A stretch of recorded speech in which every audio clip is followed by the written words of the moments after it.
First Lady Liza Marcos over Vice President Sara Duterte. Will it affect your working relationship with the Vice President and also your reaction to suggestions that it's timely that she be replaced in the cabinet? Alright, welcome back to my channel mga guys. And today, meron tayong bagong balita kay President Marcos. Ito, binasag na ni President Marcos yung katahimikan niya patungkol dito sa kina Liza at saka kay Sara Duterte. Ito, marami siyang sinabi mga guys, at saka tinanong pa siya patungkol dun sa sa kung sisibakin ba si Sara sa DepEd, sa kabinete niya, at inexplain niya naman niya, at saka pinagtanggol niya mga guys yung asawa niya dito. Alam mo si Sara mga guys, sinabi na ni Digong minsan yan eh. Pag ayaw na ni Sara, hindi niya nagustuhan niya yung masyado na talagang bastos yung mga tao, talagang aalis naman yung si Sara. Sabi ang intriga sa mga tao dito mga guys, kay Marcos para tanggalin daw si Sara. Ano sa palagay niyo mga guys? Comment kayo mamaya kung pagkatapos ng interview ni Marcos. Panoorin natin ito mga guys, and don't forget to subscribe sa mga bago dyan. Why?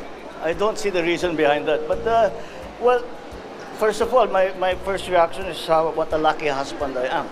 That I have a wife very protective sa akin na kahit na may nakita hindi magandang sinabi tungkol sa akin. Yan, talagang she gets very upset. I guess we cannot blame her. It will not affect our working relationship with the Vice President, Secretary of Education. I think that she also, as a wife, understands how the First Lady feels when you have to sit there and listen to these attacks that are being made against your husband. But mag-uusap kami ni VP Sara, kami ni Inday Sara, mag-uusap kami na tungkol dyan. Para huwag na masyadong dibdibin at yung hindi naman siya ang mga nagsabi tungkol sa kung ano-ano. Kaya madali naman siguro madali naman siguro plansahin lahat itong naging issue nito. So sir, sa meeting po natin, you will assure the Vice President that she will not be replaced as DepEd Secretary. She doesn't need my assurance. She knows that. She knows that. She will be any of the cabinet secretaries will be replaced pag hindi nila ginagawa yung trabaho nila. All the other things are not part of the discussion. Pag hindi na kaya, nagkasakit, sabihin mo na, di papalitan ka namin. O hindi talaga marunong, o korap, di ba? Tatanggalin ka talaga namin.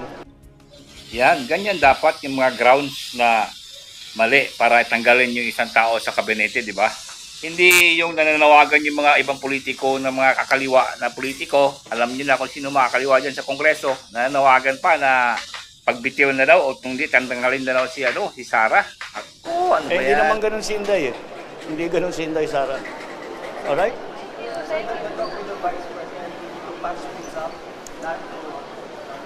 I don't think we need to patch anything up. I think she understands, as I said, as a wife herself, she understands the sentiments of the First Lady. And our conversation will be precisely that.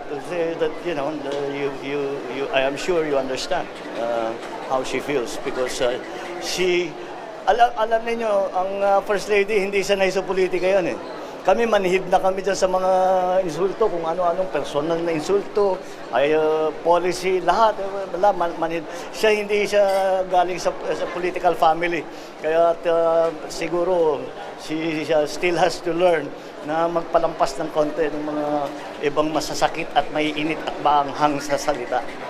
Okay? Alright. Yan na ang pahayag ni Presidente mga guys, diba? Klarong-klaro na hindi niya matatanggal si Sara. Wala namang ginagawa si Sara na masama eh. Nananawagan na yung ibang politiko dyan na patanggalin na raw. Kayo na lang kaya mag-resign. Alright, thank you for watching mga guys and don't forget to subscribe.